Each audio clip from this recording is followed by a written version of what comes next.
एक आंख वाली बूढ़ी काकी। एक छोटे से गांव में एक बूढ़ी काकी रहती थी। उस काके से गांव के सब लोग डरते थे, क्योंकि उनकी केवल एक ही आंख थी। एक दिन अचानक काकी कुएं पर पानी भरने चली गई और उनको पानी भरता देख वहां के सभी लोग, बच्चे बड़े, डर कर इधर उधर भागने लगे। काकी ये सब देखकर बहुत दुखी हुई। तभी वहां पर खड़े राजू ने उनसे पूछा, आप आज इस समय कुएं पर पानी भरने क्यों आए हो? आप जानते हो आपसे सब डरते हैं। थोड़ा रुक कर काकी ने पूछा, राजू, सब मुझसे क्यों डरते हैं? उन्होंने पूछा ही था कि अचानक पास के गांव से रामकुमार आया और उनके पैर पकड़कर उनका शुक्रिया करने लगा कि काकी, अगर आपने पैसे ना दिए होते तो मेरी बेटी की शादी कैसे होती। ये सुनकर राजू के मन में कई प्रश्न हलचल करने लगे कि काकी से तो सब डरते हैं, फिर ये काकी को इतना शुक्रिया कर रहा है। काकी उतनी बुरी नहीं है जितनी दिखाती हैं। राजू के मन में काकी के बारे में जानने की इच्छा तेज होने लगी कि आखिर क्यों काकी इतना सख्त मिजाज की हैं और उनकी एक आंख का कारण क्या है। जानने की इच्छा से राजू काकी के घर उनका पानी का मटका उठाकर उनके साथ चलने लगा।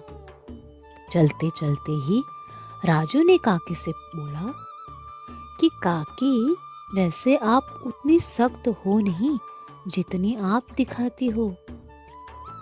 काकी के चेहरे पर एक अद्भुत अलग सी चमक आने लगी, पर वो चुप ही रही। राजू ने फिर जोर देकर पूछा, बोलो ना काकी, आपकी एक आंख को क्या हुआ? ये प्रश्न सुनकर काकी की आंखें नम हो गई। ये देखकर राजू की जिज्ञासा और बढ़ने लगी। राजू फिर से प्रश्न कर ही रहा था कि काकी ने घर की चौखट पर पानी रखने को बोला। राजू भी आज जैसे जिद पर था कि बिना जाने वो आज नहीं जाएगा। उसने फिर से काकी से पूछा कि एक आंख? इतने कहते ही काकी बोली, शायद ये मेरे कर्मों का ही नतीजा है। राजू के मन में जानने की बेचैनी बढ़ती जा रही थी कि काकी बोली, तुम्हारे ही उम्र का था बंटी। उसे गिल्ली डंडा खेलना बहुत पसंद था। एक दिन वो खेलते समय सड़क के बीचों बीच जा पहुंचा। बस उसे ट्रक के नीचे आने से बचाते हुए ये हादसा हो गया। काकी, आपने तो बहुत नेक काम किया। किसी की जान बचाना तो बहुत ही पुण्य का काम है। जानती हूँ, काकी बोली, पर मैं बंटी को बचा नहीं पाई और हादसे में मेरी एक आंख। खैर, तुम अब घर जाओ, बहुत देर हो गई है। तुम्हारे माता पिता तुम्हारे इंतजार कर रहे होंगे।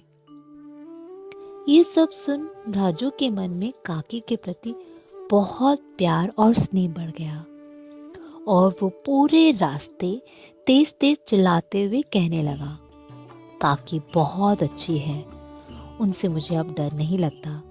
काकी बहुत अच्छी है। ये खबर पूरे गांव में बहुत तेजी से फैल गई कि काकी बहुत नेक है। अब सभी गांव वाले काकी के प्रति स्नेह और प्यार करने लगे।